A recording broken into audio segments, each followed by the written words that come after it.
5 seconds. Start. Mr. Speaker, sir, this is the seventh day, I believe, of this debate, and 70 persons have already spoken. I am the 71st in the long procession. I have been hesitating whether I should take up the time of this house in this marathon race. I might straight away say that I am not greatly interested where a particular state boundary is situated, and I find it very difficult to get passionate or excited about it. I have my preferences naturally, but it does not make much difference to me where the internal boundary of a state is drawn. Infinitely more important is what happens on either side of the boundary, what happens within the state, and what happens to people inside a particular state who may linguistically or in any other sense from a minority. Once we lay down these basic principles correctly and act up to them, then the vast number of problems and difficulties and legitimate grievances that arise will automatically disappear. I may tell the House that I am not speaking specifically in my capacity as Prime Minister or on behalf of government, and I am not going to make any epoch making pronouncement. We in government have been considering this report and other matters that flow from it for the last many weeks, and we shall continue to consider them till we come up to this house with our recommendations. Therefore, it will not be proper for me or for any other member of government to speak in any tone of finality about this matter, but I may give expression to my own inclinations in regard to the recommendations of the report and the other suggestions that have been made. One thing I should like to say is that I have regretted very greatly certain criticisms that have been made in the press against the Commission. One can criticize the Commission's recommendations, of course, but to bring a charge of unfairness is itself unfair. It is the kind of approach which will make such work much more difficult hereafter. We choose eminent men, they take a great deal of trouble and tell us what they think about the problem. We may or may not agree with them, but to attack their fairness is, if I may say so, not only a wrong approach but an indication that one's case is right now very weak.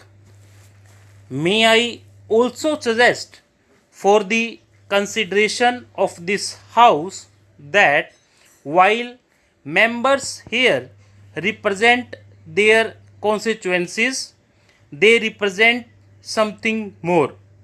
Each member is not only a member for this or that area of India, but a member for India as a whole.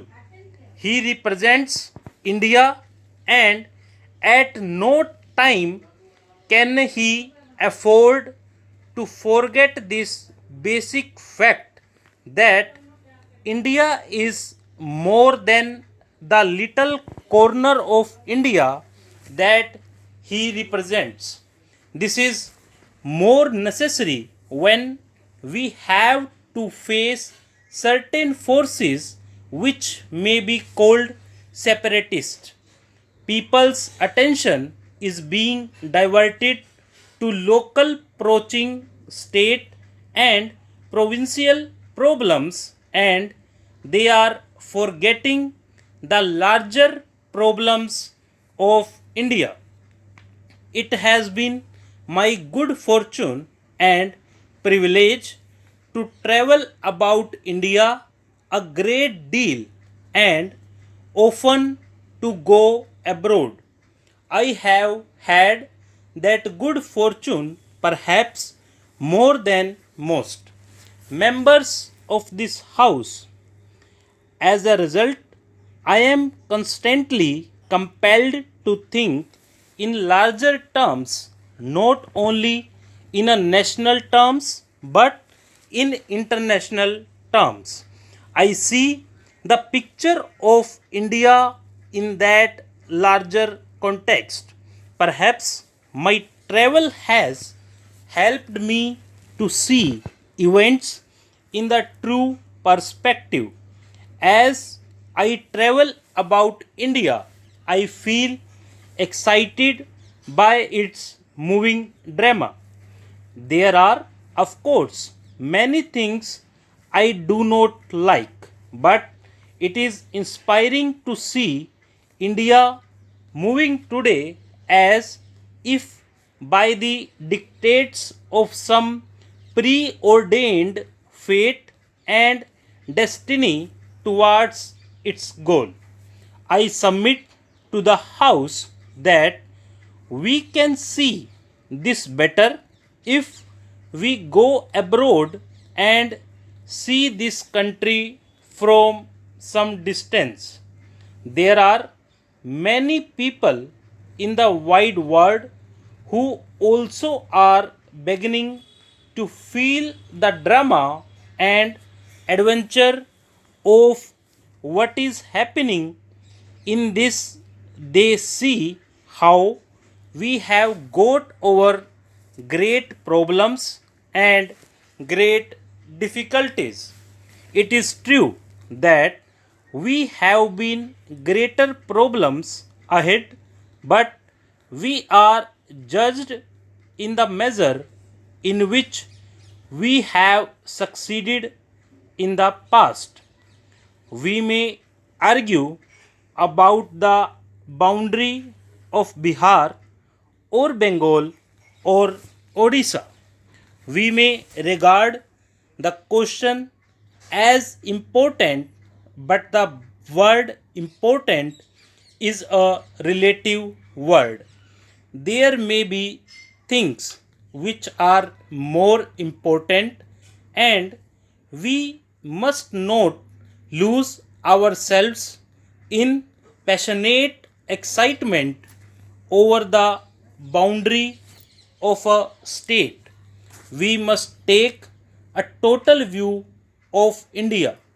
We must, by constitution, convention, or otherwise, guarantee that a person, whether he lives on this side of the border of a state or the other, will have the fullest rights and opportunities of progress according to his own way. That is my approach to this matter, but I feel that this larger outlook is sometimes lost sight of. This should not be done for larger national interest. Stop.